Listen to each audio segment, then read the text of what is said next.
Assalamualaikum warahmatullahi wabarakatuh. Salam sejahtera bagi kita semua. Om Swastiatu, Namo Buddhaya, salam kebajikan. Halo sahabat Pramita semuanya. Kembali lagi di Healthy Talk hari ini bersama saya, Dr. Melinda Elka Putri. Nah, gimana kabar sahabat Pramita semua di awal tahun 2025 ini? Saya harap sahabat Pramita semua selalu optimis dan semangat dalam menjaga kesehatannya. Pada kesempatan Healthy Talk kali ini, bertepatan di bulan Februari, tanggal 4 Februari kemarin kita memperingati Hari Kanker Sedunia. Dan di tanggal 15 Februari kita memperingati Hari Kanker Anak Sedunia. Nah, jadi Healthy Talk kali ini mengangkat tema yaitu kanker tidak selamanya angker. Nah, sahabat Pramita, tentunya saat ini saya tidak sendirian. Saya ditemani oleh seorang dokter yang pastinya expert di bidangnya. Kita perkenalkan Dr. Diko Anugrah, spesialis anak. Beliau menyelesaikan profesi dokternya di Fakultas Kedokteran Universitas Riau tahun 2015 dan menyelesaikan spesialis anak di Fakultas Kedokteran Universitas Indonesia di tahun 2023. Saat ini beliau praktek di Rumah Sakit Awal Bros Sudirman dan juga menjadi staf pengajar di Divisi Hematologi Onkologi Anak Rumah Sakit RSUD Arifin Ahmad Fakultas Kedokteran Unri. Baik, kita sapa dulu ya sahabat Pranita. Selamat siang Dokter Diko. Halo, selamat siang, Dokter Melinda. Iya, gimana kabarnya? Selamat Sehat, Dok? sehat-sehat. Selamat siang juga untuk sahabat Pramita semua. Ya, terima kasih Dokter Diko. Baik, sahabat Pramita, terus saksikan Healthy Talk hari ini karena nantinya sahabat Pramita dapat bertanya secara langsung kepada Dokter Diko melalui kolom komentar dan juga di akhir acara ada tiga sahabat Pramita terpilih tentunya yang dapat voucher pemeriksaan senilai 250.000 yang dapat digunakan di cabang Pramita se-Indonesia. Untuk tidak membuang waktu, baiklah kita mulai saja ini. Saya akan menyapa dulu. Halo Dokter Diko. Halo, Dokter.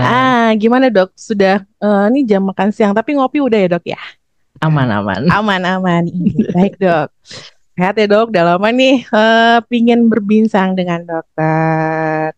Gini Dok, Baik, kita Dok. kan kemarin baru aja ya memperingati Hari Kanker Sedunia tanggal 4 Februari. Nah, yang ingin eh, saya tanyakan Dok mengenai kanker itu sendiri. Kanker itu sendiri seperti apa ya Dok ya?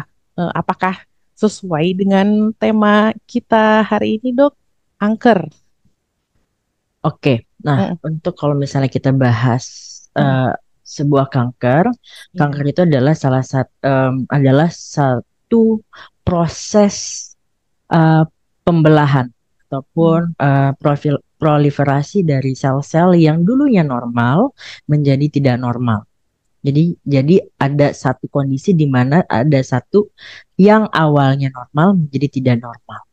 Nah, ini membelah dan berproliferasi sampai tidak terkendali dan menyebabkan kelainan-kelainan yang bukan hanya di sekitarnya, tapi mm. juga bisa berdampak pada di kelilingnya ataupun bahkan sistemik ataupun seluruh tubuh dapat berdampak pada kondisi ini. Seperti itu, Dok. Baik, berarti adalah sel abnormal ya dok ya, pertumbuhan sel Benar, abnormal. benar. Nah, jadi baik dok. Nah, untuk kanker ini sendiri dok, kalau kita lihat itu gejalanya Hmm. gejala, oh jangan gejala dok, faktor resiko dulu dok, penyebabnya Oke. gimana, apa aja tuh dok? Oke. Em, untuk faktor risiko dari seseorang, kenapa sih seseorang ada yang bisa mengalami kanker, ada yang tidak, ya Iya Dokter benar dok. Melinda. Nah, Heeh. kalau ada seseorang tersebut, yang pertama adalah adanya faktor yang paling utama ya, yang paling banyak saat ini adalah kanker itu tidak mungkin bisa terjadi sendiri. Pasti kondisinya adalah multifaktorial, Iya, ya. faktor ya. Salah satunya adalah faktor dari eh, genetik. Itu juga Oke. masih berhubungan erat dengan kondisi kanker. Jadi genetik itu tidak hanya yang diturunkan berdasarkan eh, keluarga, Hmm. Misalnya ibu memiliki riwayat kanker, lalu anaknya berisiko juga. Itu memang benar. Lalu, tapi ada hal lain di dalam Hmm. genetik ini yang terjadi. Salah satunya adalah mutasi. Ya, jadi mutasi itu bisa terjadi entah di-trigger oleh satu kondisi infeksi atau di-trigger satu kondisi paparan zat-zat Hmm. tertentu seperti polusi, stres, dan ini akan menyebabkan tadi pembelahan sel-selnya yang tadinya normal menjadi tidak normal. Nah, sehingga apa? Jadi jika seseorang memiliki faktor genetik di dalam tubuhnya Hmm. dan ditambah lagi ada faktor lingkungan yang menyebabkan kondisi ini bertambah berat, Hmm. itu yang namanya epigenetik. Jadi ada faktor lingkungan yang mempengaruhi faktor genetik. Ini akan berisiko orang-orang tersebut dapat menyebabkan kondisi kanker. Seperti itu, dokter. Oh, baik. Jadi memang untuk faktor genetik, tapi memang ada beberapa faktor yang akan mempengaruhi daripada itu ya dokter, yaitu faktor lingkungan tersebut. Begitu ya dokter Benar, ya. dokter. Nah, jadi kalau misalnya memang seseorang itu terpapar loh oleh lingkungan, gejala-gejala apa saja yang dapat diperlihatkan tuh dok? Oke. Nah, untuk kanker sendiri kita mungkin sebelum gejala, saya Mm-mm. coba membagikan dia menjadi dua dulu ya, Dok ya. Uh, Oke. uh, Kanker itu bisa terjadi pada uh, ada yang namanya kanker cair atau liquid tumor, ada Oke. yang solid tumor. Ya, jadi yang padat. Nah, itu masing-masing gejalanya akan berbeda, Hmm. tapi ada juga yang sama. Nah, misalnya nih, kalau kita tahu ada yang namanya leukemia Ya. atau ada yang limfoma yang kita kategorikan sebagai tumor cair. Cair. Gejalanya apa? Karena masalahnya adalah terjadi kelainan atau gangguan Hmm. atau ada satu proses yang abnormal di Hmm. sumsum tulang Hmm. karena itu pabriknya. Jadi pasti gejalanya adalah gejala-gejala darah. Bisa Oke. pucat, ya, bisa terjadi perdarahan, lebam-lebam yang kita tidak ketahui penyebabnya. Lalu bisa terjadi kondisi yang lain, anaknya jadi kuning kah, atau bisa jadi tidak nafsu makan, Hmm. terus berat badan bisa jadi turun. Kondisi-kondisi itu yang bisa mungkin muncul pada kondisi kelainan ataupun keganasan darah. Hmm. Lalu kalau misalnya keganasan padat atau solid tumor, Hmm. ya, yang pertama kemungkinannya adalah satu, karena dia adalah benda padat, Hmm. selnya ada, jadi Hmm. proliferasinya ada, pembelahannya ada, jadi di satu titik tertentu. Misalnya ada tumor di kulit, Hmm. ya kita bisa lihat ada proses pertambahan ukuran bertambah lama, membesar, membesar, membesar, Besar. membesar, lalu ditandai dengan apa lagi? Mungkin jaringan di sekitarnya akan bengkak. Lalu di jaringan sekitarnya juga mungkin akan teraba hangat. Lalu apalagi bertambah besar, nyeri, mengganggu fungsi. Lalu apalagi bisa mengenai sekitarnya, Hmm. persarafan misalnya.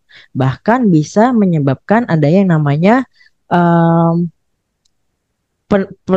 perluasan Hmm. sel, tidak hanya di tempat yang lain, di tempat originnya, di tempat Ya. asal, tapi bisa juga di tempat yang luas seperti paru-paru gitu. Bisa terjadi di bagian lain hati dan lain. Dan ini yang menyebabkan gejala sistemik tadi muncul juga. Jadi tidak hanya spesifik di organnya, tapi juga Hmm. bisa terjadi gejalanya pucat juga bisa terjadi, berat badannya turun juga bisa terjadi gitu, lemes atau demam-demam yang tidak kita ketahui penyebabnya. Seperti itu, dokter. Oke, baik. Dok, ini sekalian aja ya, Dok, ya. Saya tanya, berarti gejala-gejala yang tadi itu ditimbulkan sesuai daripada ini ya, Dok. Tadi kan ada Ya, liquid, ada yang solid. Itu tadi mm, kalau untuk anak tadi dokter maaf ya. sempat menyebutkan anak. Berarti untuk gejala orang dewasa dan anak itu dengan kanker berarti itu sama ya, Dok ya? Gejalanya benar, dokter, sama. Hmm. Tapi Sama. memang ada Heeh, beberapa jenis kanker heeh. yang biasanya spesifik mengenai ada kelompok usia anak, ada kelompok usia Usia dewasa, dewasa. seperti itu. Oke. Jadi itu pun ada beda-bedanya, dokter Mel. Beda-bedanya ya Iya. dokter ya. Oke. Nah, jadi kalau untuk jenis pemeriksaan deh dok, untuk kita mengetahui nih tadi kan genetik keturunan ada. Nah kita nih mau apa ya namanya ya screening deh. Kita takut karena orang tua misalnya meninggal karena kanker. Nah kami mau nih. Jadi pemeriksaan apa saja yang dapat kita lakukan dan efektif akuratnya itu sampai sejauh mana sih dok? Gitu dok. Oke, yang harus kita ketahui adalah Hmm. kondisi keganasan ini sebenarnya tidak bisa dicegah, tapi kita bisa deteksi dengan beberapa pemeriksaan, terutama pemeriksaan screening, ya dok. Dan itu masing-masing tergantung dari gejalanya apa yang muncul, dok. Nah, tapi memang sekarang ini ilmu pengetahuan kan bertambah maju, kita bisa Hmm. melakukan screening genetik, di mana kita bisa memetakan Hmm. gen kita, lalu dilihat kira-kira kemungkinan-kemungkinan apakah ada Hmm. kemungkinan keganasan ataupun kanker yang bisa muncul dari kode genetik yang kita punya, dok.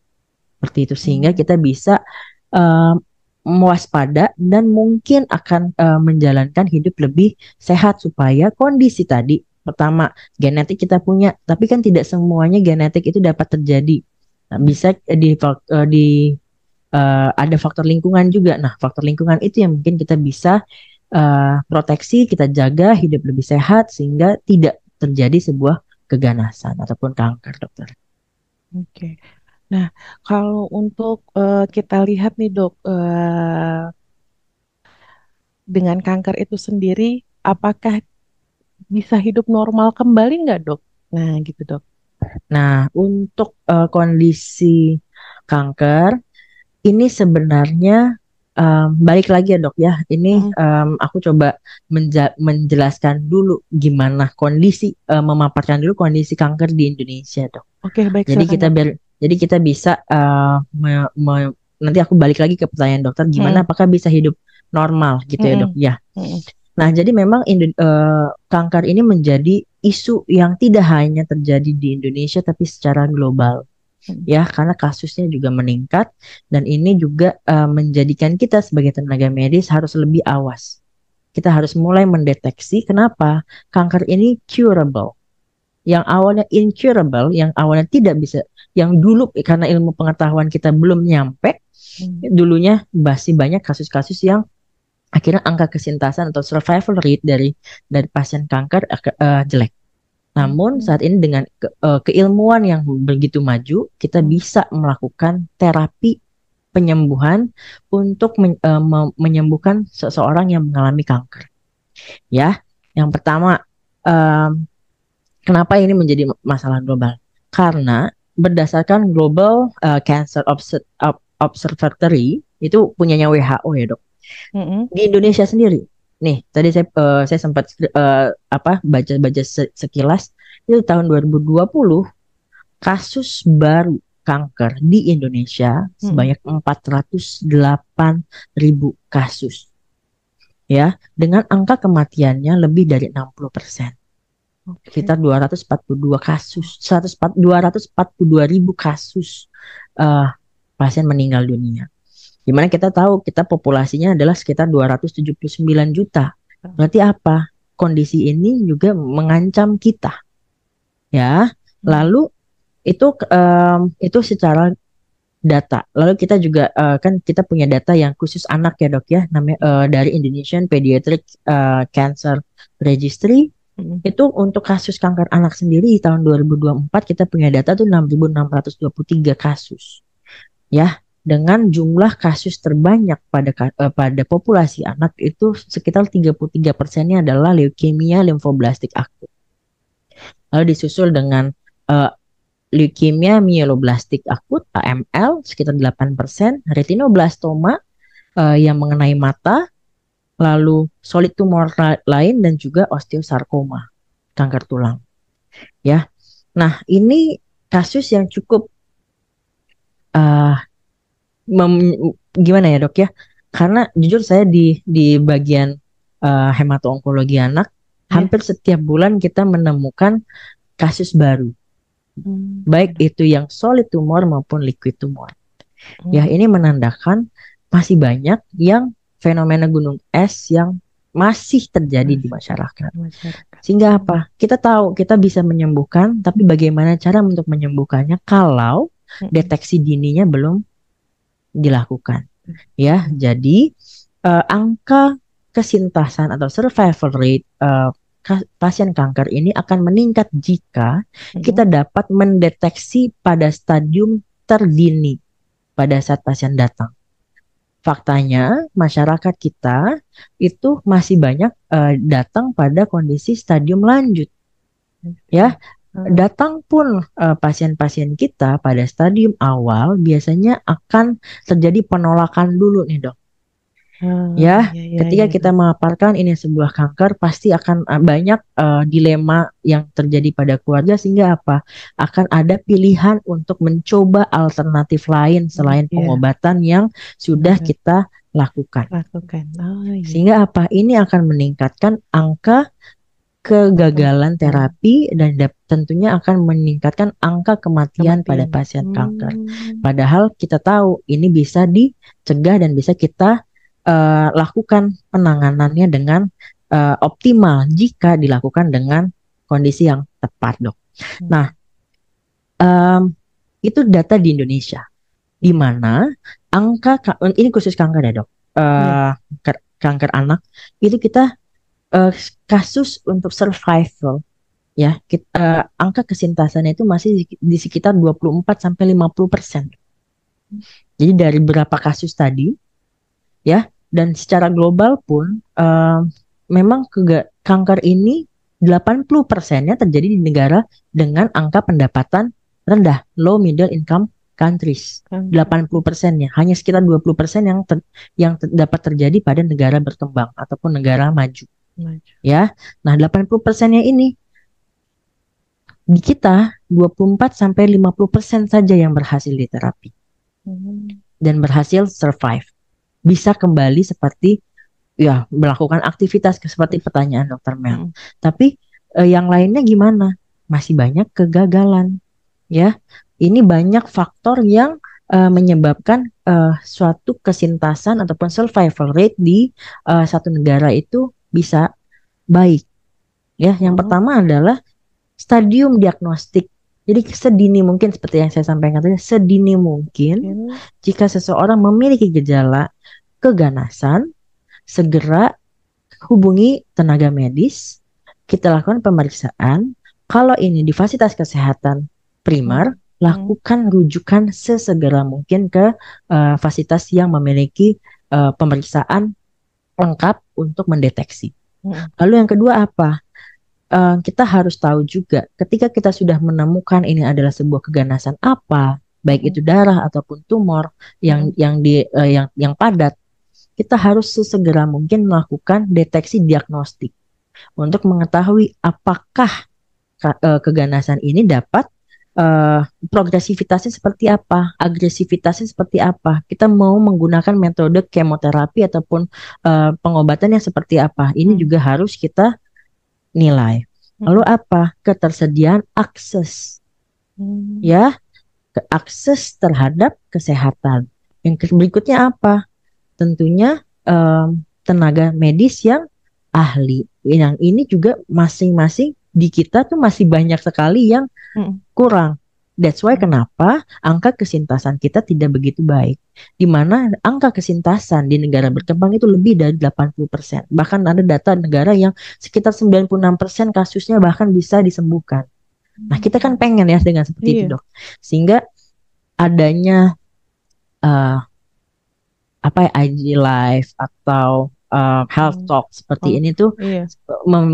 menciptakan awareness kepada masyarakat jika memang Hmm, ada kondisi-kondisi yang kita curigai sebuah keganasan segera ke fasilitas kesehatan, segera dilakukan diagnostik, segera dilakukan pengecekan stadiumnya sehingga stadium. kita dapat mengobati kasus sedini mungkin untuk menciptakan eh, survival yang baik dan Hmm, juga angka harapan yang baik pula serta kualitas hidup pada penderita juga yang lebih baik.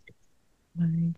Nah, Jadi, sahabat Pramita, atas ini tadi ya jawaban dokter Diko tadi, kita memang nih sahabat Pramita kalau misalnya memang sudah ada tanda dan gejala yang terasa mungkin dari sahabat Pramita atau keluarga, rekan, nah itu boleh datangi tenaga ahli atau tenaga medis untuk dilakukan stadium diagnosis karena memang kata dokter Diko tadi diagnosisnya itu ya awal dini itu yang paling terpenting karena kalau sudah lanjut nah itu untuk eh, apa ya ini ya dok apa namanya penyembuhannya harus lebih maksimal lagi ya dok ya. Nah, habis Benar, itu dokter. nanti ada deteksi, baru dideteksi diagnosis. Nah, jadi gini dok, untuk di Indonesia sendiri ini dok, bagaimana, apakah menurut dokter pemerintah sendiri itu sudah ini enggak ya? Tadi kan kata dokter kita kan di angka 24 sampai 50% ya dok ya untuk apa namanya tadi penyintasnya. Nah, itu pemerintah sudah mendukung secara penuh nggak, Dok? Oke, pemerintah Indonesia dengan kebijakan-kebijakan yang dikeluarkan dari Kementerian Mm-mm, Kesehatan, mm-mm. memang mungkin kalau misalnya kita mulai menilik, sepertinya memang sudah ada ya dok ya, Ada ya, Dok ya? ke arah sana, sehingga Heeh, memang beberapa pelayanan pun di heeh. rumah sakit vertikal itu salah satu pelayanan yang diutamakan adalah termasuk keganasan atau kanker. Kanker. Ya, jadi termasuk onkologi, termasuk bagian dari strategi yang diupayakan oleh pemerintah. Nah, balik lagi, itu kan upaya yang kita inginkan. Nah, Iya. ada faktor sistem kesehatan juga yang perlu kita tingkatkan, dok. Yang pertama adanya ketersediaan fasilitas kesehatan. Jadi tidak hanya uh, ada saja. Sekarang kita masih mau menambah jumlah Mm-mm, ketersediaan fasilitas kesehatan, lalu jangkauan layanannya itu apakah bisa mm, diaksesibel sama masyarakat.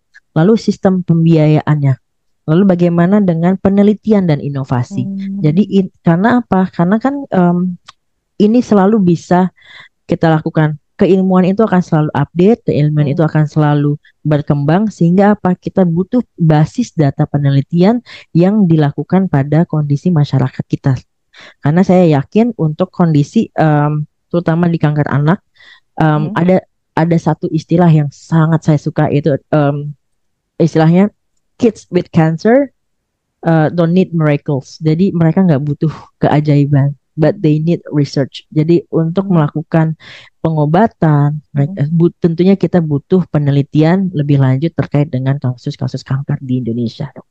Oke, Seperti itu, ya dok. bagus ya dok ya. Kids with cancer, they need research. Oke, baik dok. Nah, jadi kalau untuk tadi maaf maaf dong saya balik lagi tadi kan Baik, ada dokter. pengobatan eh, alternatif tadi dokter singgung sedikit ya dok Hmm, ya. Nah, kalau kita lihat yang pertama kan memang dia menyangkal ya dok, jadi melakukan alternatif-alternatif itu dan akhirnya eh, datang ke ahlinya sudah udah terlambat. iya Iya, seperti dokter. seperti itu. Mungkin ada dokter pesan kepada sahabat Pramita agar langsung berpikiran, nah gitu, mengubah konsep pikirnya dok. Ya, Gimana tuh dok? jadi mungkin seperti tagline judul kita ya, kanker apakah kanker itu tidak semenyeramkan itu, sahabat Pramita, jika kita lakukan deteksi sedini mungkin. Dan Hmm, ketika kita sudah mendapatkan diagnosis dari tenaga medis, kita akan melakukan upaya medis untuk melakukan penyembuhan dengan cara apa? hmm, Tata laksana dari keganasan ini satu bisa dilakukan dengan obat yaitu kemoterapi, hmm, lalu bisa dilakukan dengan sinar radioterapi ataupun kombinasi. hmm, Lalu penelitian sekarang sudah banyak, ada yang namanya targeted therapy menggunakan menggunakan obat-obatan yang spesifik mengenai sel-sel kankernya saja. Nah, hmm, itu banyak sekali. Sehingga apa? Kita itu berupaya untuk melakukan penyembuhan ya, tapi balik lagi ya memang Itu semua yang garis yang di atas, tapi kita mengupayakan. Nah, ketika kita sudah mendapatkan diagnosis, Mm-mm. ah, yang saya harapkan adalah lakukanlah pengobatan sesuai dengan anjuran yang berlaku oleh dokternya. Seperti itu. Ya, kalau ada kebingungan atau Mm-mm. ada yang ingin ditanyakan terkait dengan kondisi pasien, tanyakanlah ke yang ahlinya. Seperti itu. Mungkin butuh second opinion, third opinion itu dipersilahkan. Tapi tetap berupaya pada kondisi medis. Seperti itu, dokter. Kenapa? Mm-mm. Banyak yang kata ini, kata itu, kata ini, kata itu. Biasanya kalau saya Mm-mm. ketika menemukan kasus seperti itu, saya akan melakukan family meeting. Kita lakukan diskusi bersama, menjelaskan sepemahaman, se sepaham-pahamnya Mm-mm. keluarga terkait dengan apa yang akan kita hadapi, sokongan apa saja yang akan kita lakukan, Mm-mm. terapi apa saja, dan tidak hanya itu, karena kan kanker itu tidak hanya satu ya dok ya, Mm-mm. kita tidak bisa memegang satu, kita menjadi utama itu enggak. Saya tuh melihat kanker kalau melayani pasien kanker itu harus multidisiplin, kolaborasi dengan tim keperawatan, tim farmasi, lalu tim nutrisi dan Mm-mm. dokter-dokter lintas divisi ataupun departemen lain untuk apa? Membantu mengobati pasien. Sehingga itu akan berupaya supaya kita bisa menyembuhkan dan mengupayakan yang terbaik lah pasien-pasien kita, dokter. Wah, ya applause salut ya sama Dokter Diko. Nah, nah jadi ya sahabat Pramita, ini seru sekali Healthy Talk hari ini. Jadi ikuti terus Healthy Talk dari awal hingga akhir karena nantinya di akhir acara akan ada pengumuman 3 sahabat Pramita terpilih yang akan mendapatkan hadiah berupa voucher pemeriksaan senilai 250.000 di yang bisa dapat dilakukan di cabang Pramita se-Indonesia. Baiklah, sahabat Pramita, kita lihat dulu video informasi selanjutnya.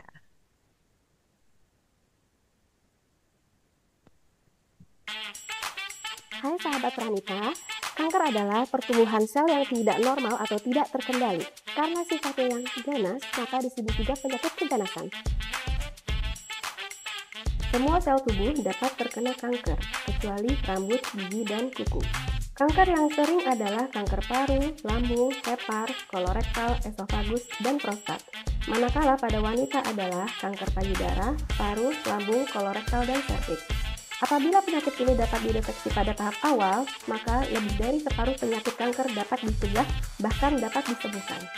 Menurut National Cancer Institute, ada 5 kelompok besar yang digunakan untuk mengklasifikasikan kanker. 1. Karsinoma ialah kanker yang berasal dari kulit atau jaringan yang menutupi organ internal. 2. Sarkoma ialah kanker yang berasal dari tulang, tulang rawan, lemak, otot, pembuluh darah atau jaringan ikat. 3. Limfoma ialah kanker yang berasal dari kelenjar getah bening dan jaringan sistem kekebalan tubuh. 4. Adenoma ialah kanker yang berasal dari tiroid, kelenjar pituitari, kelenjar adrenal, dan jaringan kelenjar lainnya. 5. Leukemia ialah kanker yang berasal dari jaringan pembentuk darah seperti sumsum tulang dan sering menumpuk dalam aliran darah. Ada 4 karsinogen yang diduga meningkatkan resiko kanker. 1. Senyawa kimia. Dalam hal ini adalah zat pewarna, zat pengawet, bahan tambahan pada makanan dan minuman. 2. Faktor fisika. Dalam hal ini adalah bom atom dan radioterapi agresif. 3. Virus. Beberapa jenis virus berhubungan erat dengan perubahan sel normal menjadi sel kanker. Jenis virus ini disebut virus penyebab kanker atau virus onkogenik. 4. Hormon. Dalam hal ini adalah zat yang dihasilkan oleh kelenjar tubuh yang berfungsi mengatur kegiatan alat-alat tubuh. Apakah kanker bisa diturunkan? Jawabannya adalah ya. Ada beberapa jenis kanker yang bisa diturunkan secara genetik, yaitu kanker prostat, kanker payudara, dan kanker ovarium. Nah sahabat Pramita, itu tadi info sehat seputar apa itu kanker. Salam sehat dan sampai jumpa. Sahabat Pramita, kanker merupakan pertumbuhan sel-sel tubuh secara abnormal. Kenali tanda gejala kanker sejak dini. temui dokter Anda bila menemui tanda dan gejala kanker. Atau sahabat Pramita dapat melakukan pemeriksaan terkait gejala-gejala kanker yang ditemukan dan dapat menghubungi Sapa Pramita di 0888 0305 7700. Baik, sahabat Pramita, kita akan bincang lagi dengan Dokter Diko. Baik, Dokter Diko. Iya, halo Dokter Mel. Iya, Dok. Ini udah 30 menit berlalu, Dok. Gak terasa ya, Wah. Dok ya. Nah, gini, Dok. Kita jadi nih ada sahabat Pramita nih udah banyak banget ini ingin langsung bertanya kepada dokter. Kita jawab satu-satu boleh ya, Dok ya? Boleh, siap Dokter Mel. Boleh, izin. Baik, di sini ada dari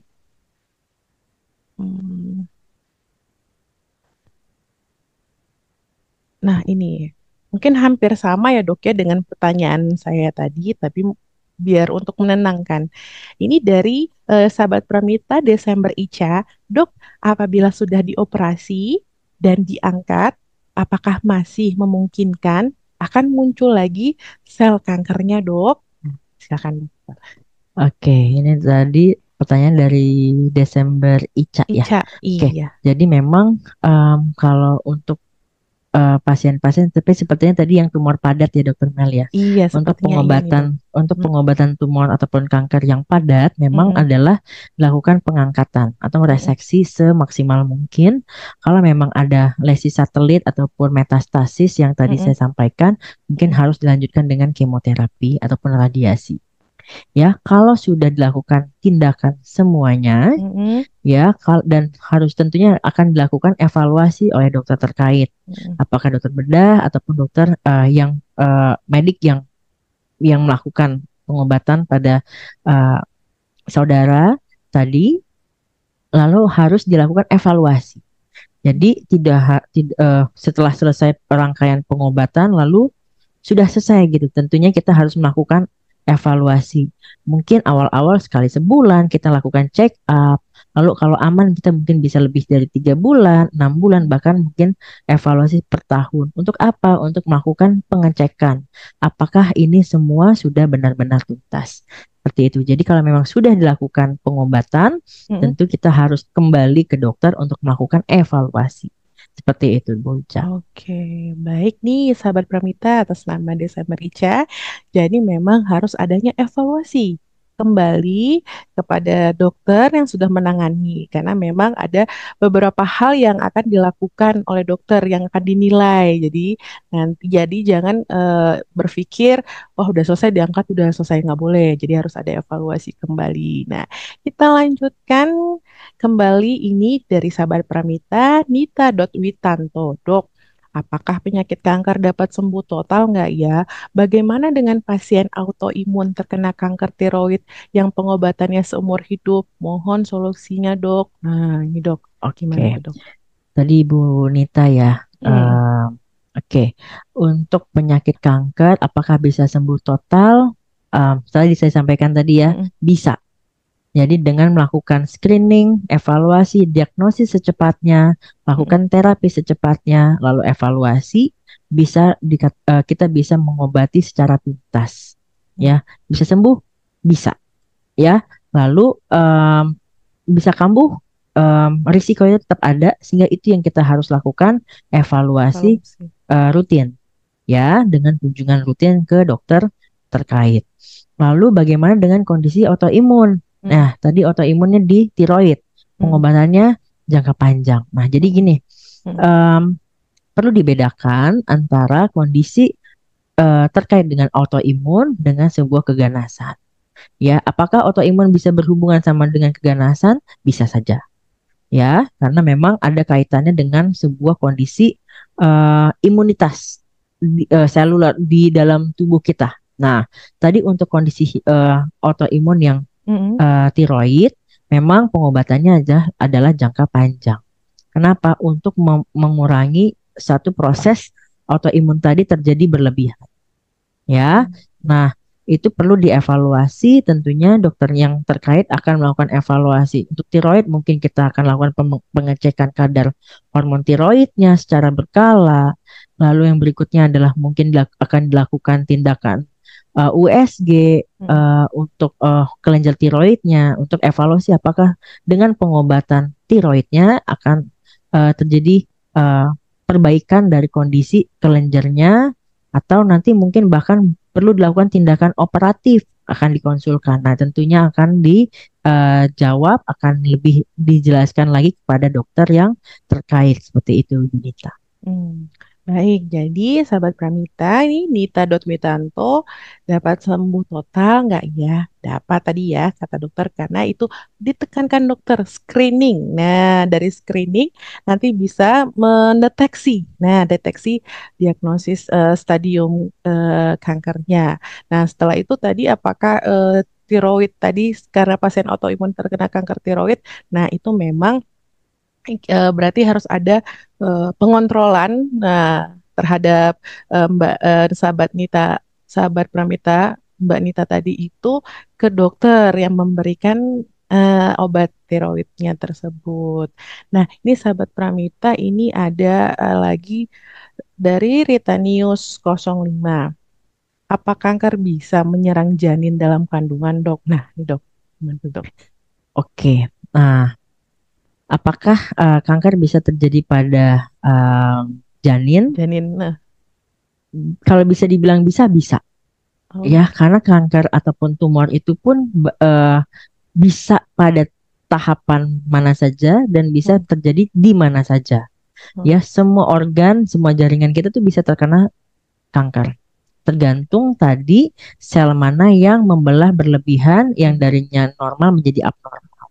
Lalu apakah bisa terjadi pada janin? Bisa. Kenapa? Biasanya terjadi adanya mutasi ataupun kelainan genetik pada janin tersebut, sehingga proses pembelahan menjadi tidak normal pada tahap janin, sehingga terjadi keganasan ataupun kankernya ataupun terjadi tumor pada si janin itu pada kondisi yang awal. Seperti itu, dok. Nah, tentunya itu butuh evaluasi, pemeriksaan, dan multidisiplin ilmu untuk menegakkan diagnosis dan tata laksananya. Seperti itu, dokter. Jadi kalau misalnya dikatakan bisa.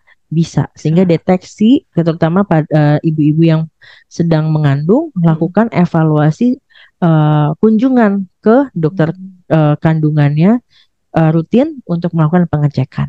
Seperti itu, dokter. Berarti kesehatan pada saat kehamilan itu benar-benar harus ini ya, dok ya, dijaga, karena dari situ misalnya memang ibu hamil yang memang bekerjanya pada apa namanya paparan radiasi yang berlebihan atau memakai zat yang berlebihan yang tidak boleh konsumsi berlebihan, itu bisa berarti berdampak ke janin gitu ya, dok ya. Benar. Nah, jadi kalau ini, dok, ada lagi nih sahabat Pramita dari Rosialvian underscore. Dok, anak saya ada benjolan di dalam ketiak sebelah kanan dekat vaksin BCG. Apakah benjolan ini reaksi dari vaksin BCG, dok? Oke. Nah, ini mungkin saya butuh pertanyaan tambahan nih. Kira-kira usia anak ibu tadi berapa? Kalau memang usianya usia baru, newborn, yang baru dilakukan penyuntikan BCG, itu bisa benjolan itu bisa terjadi akibat kejadian ikutan pasca imunisasi atau KIPI. Nah, KIPI itu bisa salah satu KIPI dari BCG adalah pembengkakan pada kelenjar getah bening yang ada di sekitar ketiak. Nah, apakah perlu dilakukan pengecekan? Saran saya, Ibu Rosi tadi melakukan kunjungan ke dokter anak terdekat untuk melakukan konsultasi. Tapi biasanya untuk kejadian ikutan pasca imunisasi itu harus dilakukan pencatatan, yang kedua akan kita laporkan, dan ketiga kita akan lakukan tata laksana sesuai dengan kondisi pada anak. Dan ini apakah bisa terjadi pada seluruh anak? Tidak. Namanya kejadian ikutan pasca imunisasi itu adalah kondisi individual yang bisa terjadi tidak pada semua orang. Jadi tidak semua anak akan mengalami hal yang sama. Itu tergantung lagi respon tubuhnya masing-masing. Baik. Nah, gitu ya Ibu Rosi. Jadi memang ada pertanyaan yang ingin ditanyakan apakah usia anaknya berapa. Tapi tadi udah dijawab juga bila mana memang masih newborn. Nah, itu normal ya Dok ya. Nah, tapi memang ada tahapan-tahapan bisa kembali lagi ke tenaga medisnya. Ini ada dari Buna underscore Hanum 14 Dok. Apa efek samping dari terapi-terapi yang dilakukan selama pengobatan kanker? Apakah kanker bisa kambuh, Dok, jika sudah dinyatakan sembuh? Nah, itu lagi ya, Dok ya. Oke, silakan, Dok. Oke.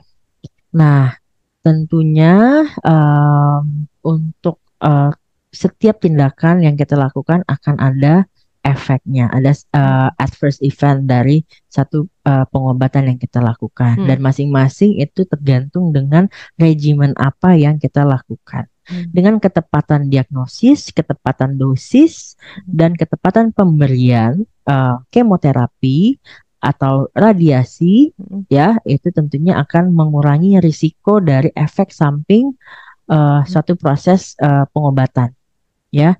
Lalu apa saja? Nah, itu tergantung. Tadi saya disampaikan tergantung regimennya.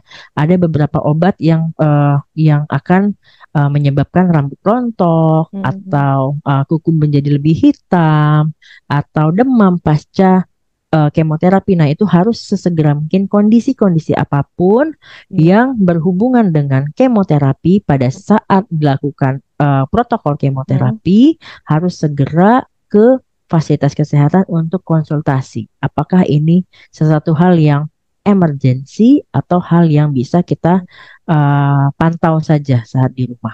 Begitu, dokter. Lalu pertanyaannya, apakah bisa kambuh? Ya, nah ketika seseorang sudah dinyatakan sembuh ataupun remisi dari sebuah keganasan kankernya, risiko itu tetap ada. Ya dok, apakah ini akan ada mutasi atau ada lesi satelit atau yang metastasis yang harusnya mungkin sudah tuntas kita obati ada muncul lagi, itu masih memungkinkan, sehingga tentunya pemeriksaan kembali ke dokter masing-masing itu penting.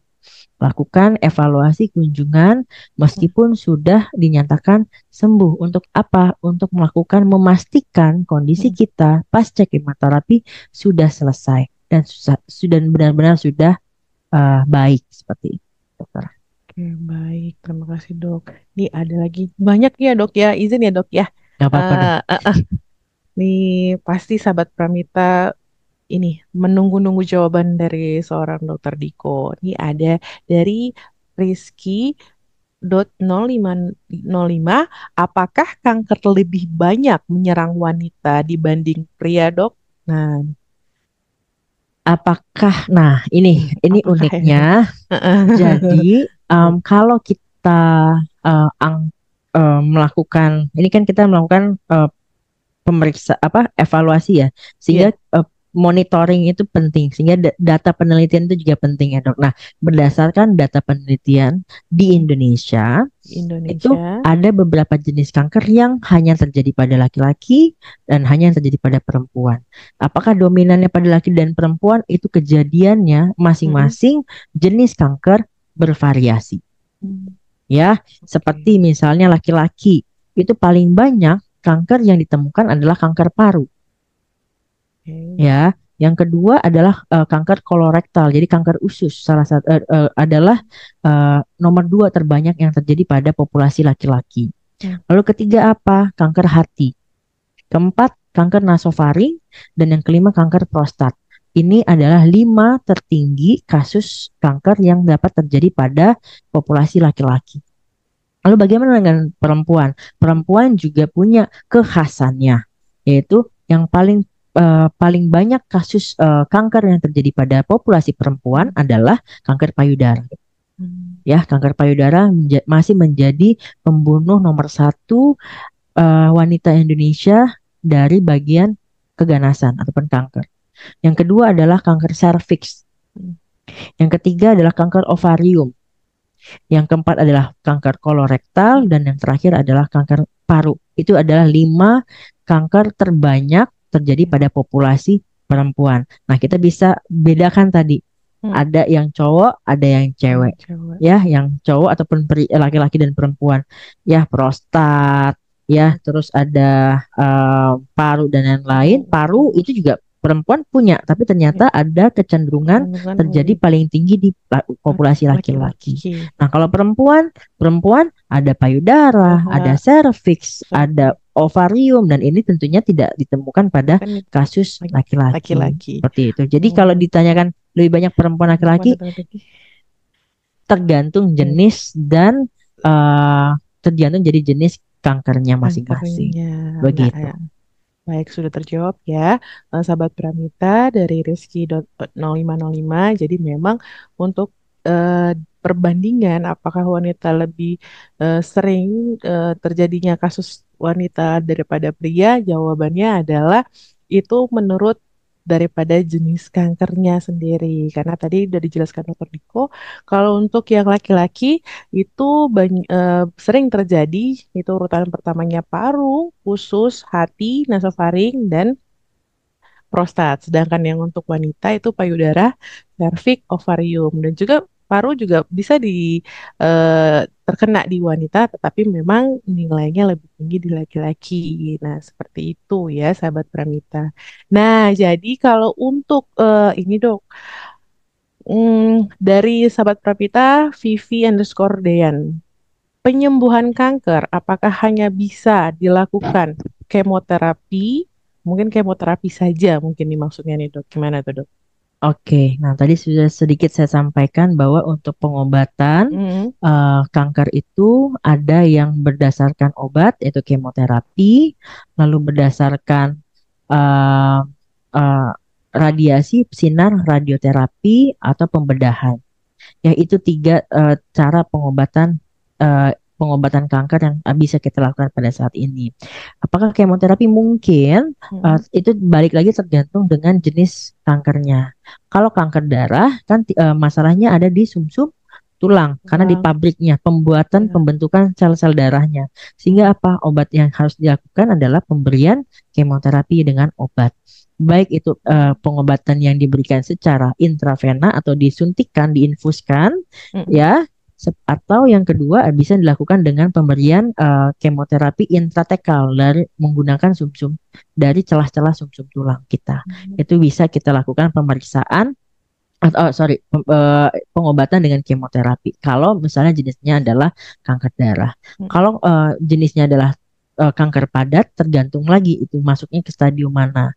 Ada yang kondisi kita lakukan kemoterapi terlebih dahulu, baru dilakukan operasi, atau penyinaran dulu atau radioterapi baru dilakukan operasi. Nah, itu tergantung dari bentuk dan jenis kankernya. Seperti itu, dokter. Oke, baik.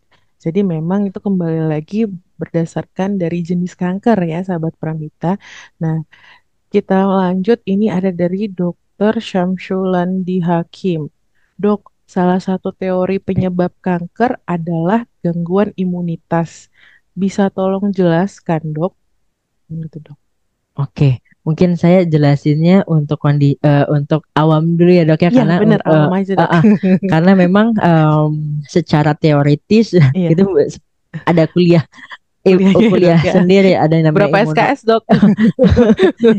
itu ada namanya bagian subbab imuno onkologi, ada bagiannya dok. Nah, jadi masalah imunitas ya.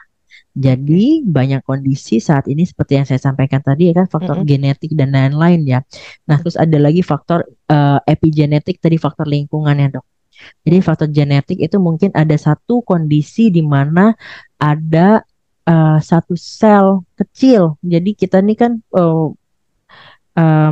kita itu bisa bentukannya seperti manusia yang kita lihat saat ini itu kan adalah kumpulan-kumpulan dari sel-sel. Ya, sel-sel itu dalamnya lagi ada yang namanya kode genetik, DNA dan lain-lain. Nah, itu yang ditranskripsikan, itu yang dinilai, itu yang diamati. Apakah ada satu kondisi yang menyebabkan kelainan ataupun yang memiliki risiko nantinya akan mengalami sebuah keganasan atau kan kanker. ya. Nah, balik lagi itu adalah salah satu bentuk kode genetik yang kita punya. Tapi ada lagi faktor lain karena kanker itu tidak terjadi hanya satu faktor tapi multifaktorial. Salah satunya adalah pengaruh imunitas.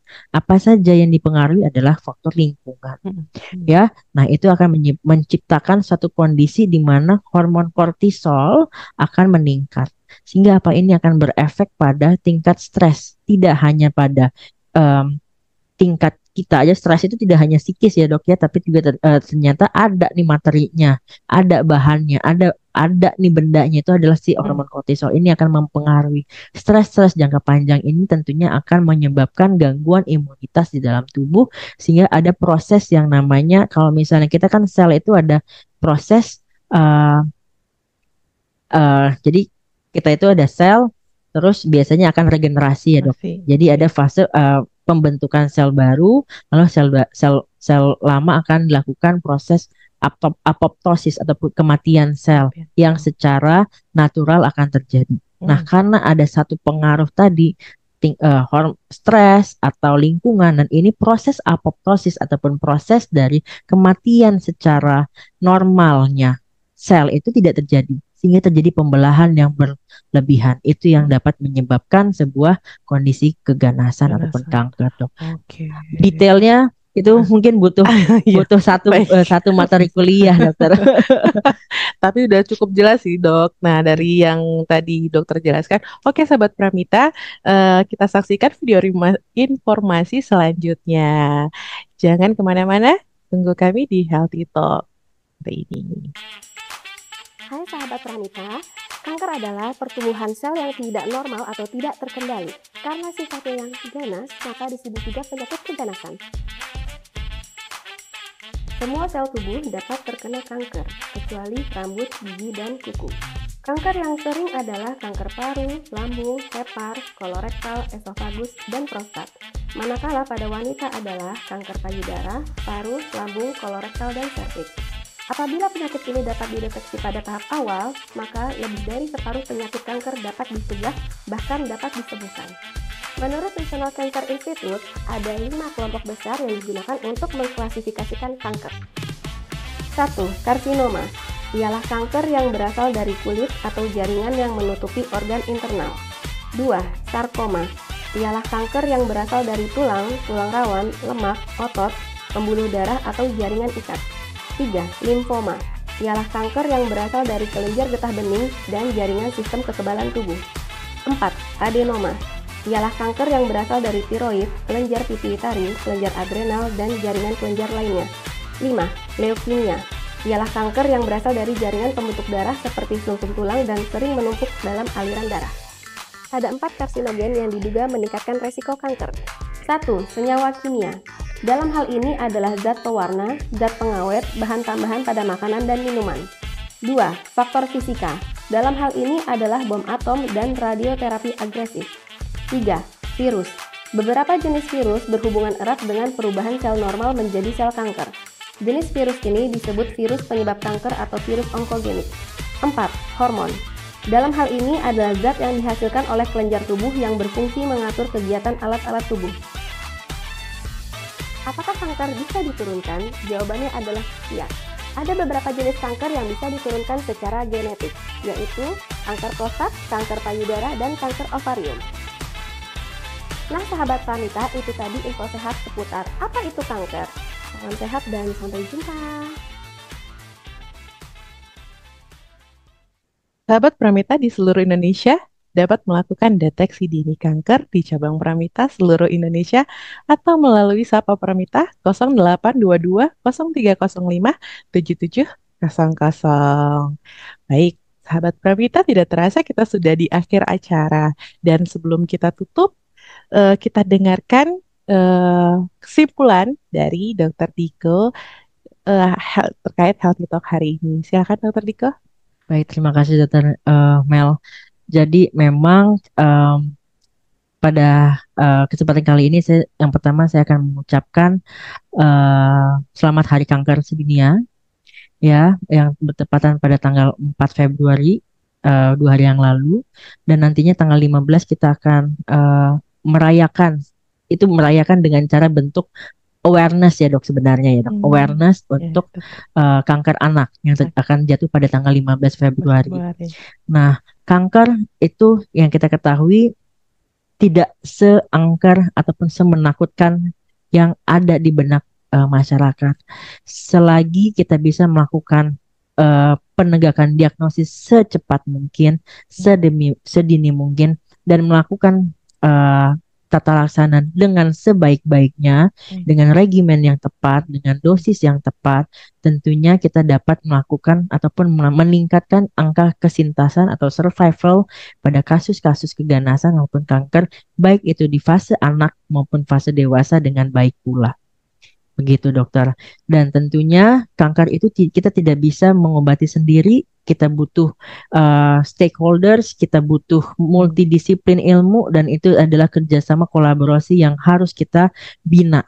Mulai dari dokter tenaga ahlinya, ada dari tim keperawatan, tim farmasi, tim nutrisi, lintas sektor lain, termasuk adalah fasilitas kesehatan dan juga layanan kesehatan serta kepastian adanya pengobatan, adanya obat. Ketersediaan obat itu adalah salah satu beberapa yang dapat meningkatkan angka kesintasan keganasan, sehingga kita dapat sesuai target WHO di mana saat ini Indonesia masih angka keberhasilan pengobatannya masih di 25 sampai 49%.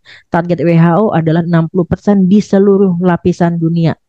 Jadi semua dunia, yang mana kita tadi 80% kanker ini terjadi pada populasi negara di low and middle income countries atau negara yang tingkat pendapatannya rendah, kita dapat meningkatkan mencapai 60% supaya apa? Kita dapat mengobati dan tentunya dapat meningkatkan kualitas hidup para penderita dan maupun penyintas dari kanker ini, dokter. Baik, terima kasih banyak Dokter Diko atas pesan atau kesimpulan Healthy Talk hari ini. Semoga kita dapat mengambil manfaat dari Healthy Talk hari ini, dan semoga kita semua selalu diberi kesehatan dan juga kesempatan untuk selalu berbuat baik untuk orang banyak. Amin. Baiklah, sesuai janji saya tadi, kita akan membacakan 3 sahabat pramita terpilih, yaitu mungkin boleh dari Dokter Diko. Oke. 3 sahabat pramita terpilih. Tadi saya dapat bocoran ya, ada 3 sahabat pramita yang berhasil mendapatkan hadiah dari pramita. Yang pertama Instagramnya akun Desember Ica. Iya. Ya, saya ucapkan selamat. Selanjutnya saya bacain semua dok. Boleh silakan dok. Oke. Berikutnya Riko Syaputra dan @vivi_dayan. Selamat pada 3 sahabat pramita yang terpilih. Baik, sahabat pramita yang barusan disebutkan oleh Dokter Diko, untuk tidak memprivat akun IG-nya sahabat pramita terpilih itu akan dihubungi oleh tim Pramita. Nah, selamat kami sampaikan kepada sahabat Pramita yang terpilih yang akan mendapat voucher pemeriksaan senilai 250.000 yang dapat dilakukan atau digunakan di cabang Pramita se-Indonesia. Baiklah, sampai kita di penghujung acara, saya selaku MC Dr. Melinda Alka Putri mengucapkan banyak-banyak minta maaf. Saya minta maaf juga ya dok kalau ada salah ya dok. dari salah pertanyaan atau tadi tutur kata, kekhilafan. Sama-sama ya dok. Nah juga sahabat Pramita, sampai bertemu lagi di Healthy Talk selanjutnya. Salam sehat, salam Pramita.